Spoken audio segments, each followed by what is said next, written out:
Jurgen, it was pretty easy in the end. Yeah, it was pretty easy at the end. I think, you could see that Spurs maybe a couple of days after that incredible FA Cup fight there with Everton, losing their 5-4, they were not as fresh, they were not as sharp. They had a good opportunity with Harry Kane's free kick after 13 minutes, I think.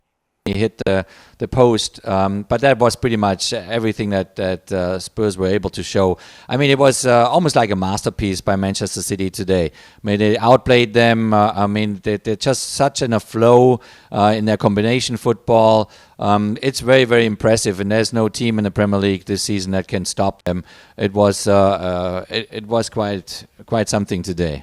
They're unstoppable at the moment, Craig. You just feel like they're going to win every game, no matter who the opponents are.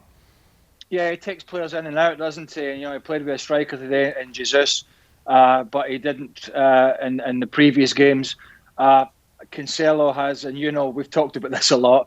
He's such a ball-playing fullback that when he floats into the middle of the park as he does, like both fullbacks, he's an auxiliary midfielder. He's an auxiliary playmaker because he's so good on the ball, and so they have that extra threat. And of course, Gundogan, who went off.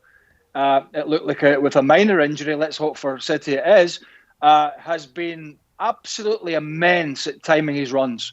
His timing of his runs from midfield have been absolutely fantastic, and his composure when he gets in there has been second to none of late. And that's been the difference, because when they've struggled with all their possession to score the goals, they've had midfielders that have stepped up, Dan. So, yeah, and I was surprised, I suppose, with Laporte coming back in against Stones. With Stones, there's another option. I think Ruben Diaz had a little knock from a few days ago, so they didn't take any chances there. But there's no sign they're going to come back to the field at this moment in time. They're just a machine at the moment. They're playing some great stuff. They've got a big squad. And Sergio Aguero, who I think was on the bench, I saw him warming up, has still to come back. So if he is needed, and that's a doubt if he is, then he's going to be there. It's a significant word that Craig used there, Frank. If Kun Aguero's even needed. It's incredible the success that City have had without a striker. It's finally the squad that Guardiola was expecting. De Bruyne is injured as well. Manchester City, Jurgen, just long balls over the top. Gundogan, brilliant, absolutely exceptional. His second goal, the third after getting on the end of the Ederson long ball. How good was that goal? I mean, that goal was fantastic, no doubt about it. But it was one side, I would say, also a little bit poor defending by Sanchez.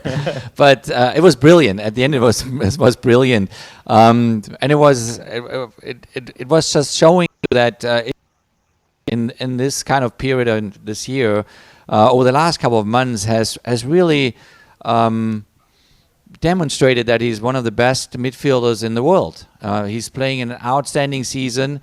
I spoke to people in Germany. They're all waiting for him kind of to be more of a leader in the German side, going to a European Championship this summer.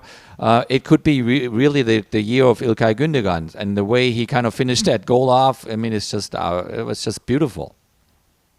Manchester City and Bayern Munich, I would say, are the out-and-out favourites, Jurgen, in the Champions League, looking at all the big clubs and the form they're in at the moment. If they meet tomorrow, who are the favourites in your eyes?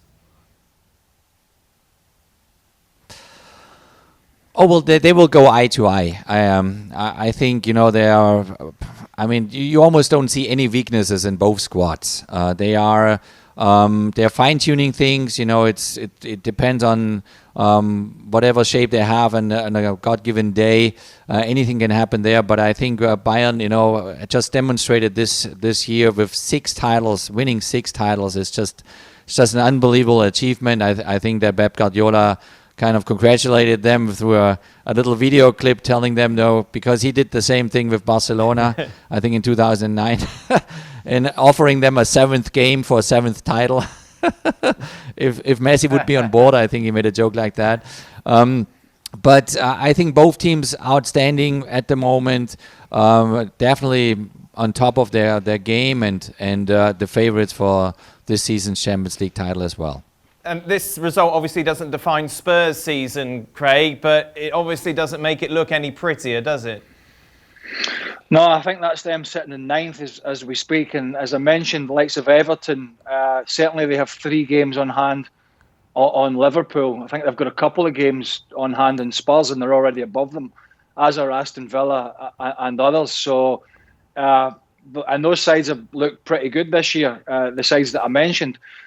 So, yeah, it's looking... I mean, with Kane back in the side, and as Jurgen mentioned, they did have that extra time 9-goal thriller in midweek, so it had to have taken something out the legs. And I suppose with Kane in there, you've got half a chance of getting in the top 4. But I think it looks unlikely at the moment unless they can string a real run together. And I don't see that happening, to be quite frank with you. There are others in and around them that are getting results, others above them that are getting results, and it all could sort of peter out a little bit for Mourinho after what looked like a bright start to the season. But yeah, I think top 4 for them is going to be probably difficult, I would say. Well, thank you very much for watching ESPN on YouTube. For more sports highlights and analysis, be sure to download the ESPN app. And for live streaming, premium content, and let's not forget as well, ESPN FC 7 days a week. Subscribe to ESPN Plus.